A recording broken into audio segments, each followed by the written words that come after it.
Welcome to Matters Financial and Geopolitical from the Frontier. Trust you had a great weekend. Political reflections, and then Tyler tweeted, "Yellow vests, some surprisingly excellent demands. Banning lobbies, smaller banks, banning monoculture, GMOs, glyphosate, anti-foreign interventionism, Frexit, some questionable ones as well." The Gilets jaunes just came with no organization, no leaders to tell them where to go or to harangue the crowd. They were just there in the yellow vests, angry and ready to explain their anger to any sympathetic listener. That's 21st century wire. Every automobile in France is supposed to be equipped with a yellow vest. So the idea of wearing your yellow vest to demonstrate against unpopular government measures caught on quickly. This is a photograph taken by KJ Lee. The skies over Paris right now, not a great look. And that took me back to December 2016 when I wrote, "At this moment, President Putin is fortress Europe surrounded." The intellectual father of the new zeitgeist that propelled Brexit, Le Pen, 5-star in Italy, Geert Wilders in the Netherlands, is Putin. In the Middle East, it is Putin who's calling the shots in Aleppo. And in a quite delicious irony, it looks like he has pocketed OPEC as well. And then I came across this tweet, "Everything bad in Europe is a Kremlin influence operation. The French never protested before Putin invented Twitter. Putin forced Macron to impose a fuel tax on France, and Sergey Lavrov ate my hamster."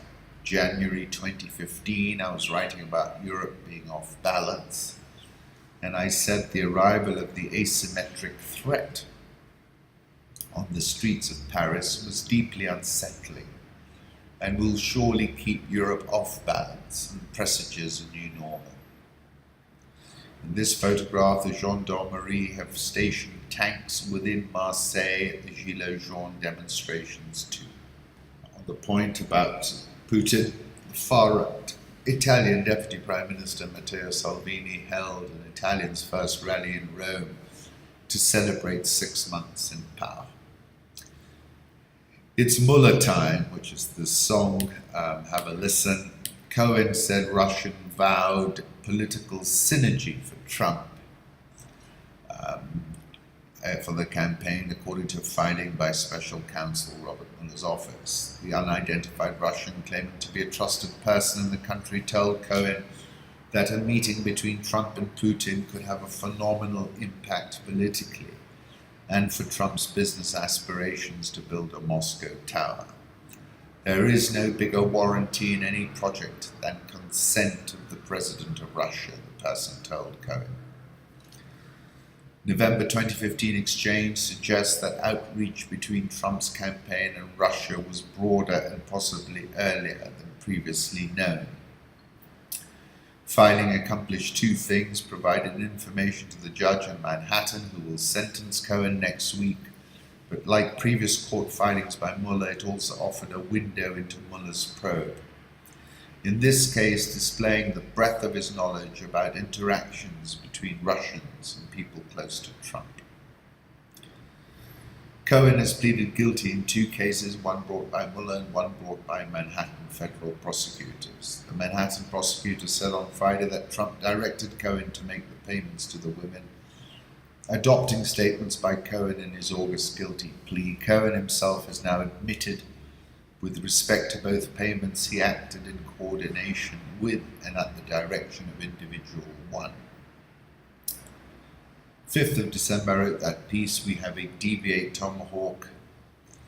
The Daily Beast is saying Mueller is coming and is clearly coming for Trump, not simply for obstructing justice, but for conspiring with a hostile foreign power to win an election. This is a scandal unlike any America has ever seen. I said this in December 2016 when I said my starting point is the election of President Trump, because hindsight will surely show that Russia ran a seriously sophisticated program of interference. And I said then Trump was an ideal candidate for this kind of support. Mueller now details how Roger Stone, who the special counsel notes was in frequent contact with Trump and senior campaign officials, directed Corsi to connect with WikiLeaks about the trove of stolen materials it received from Russia.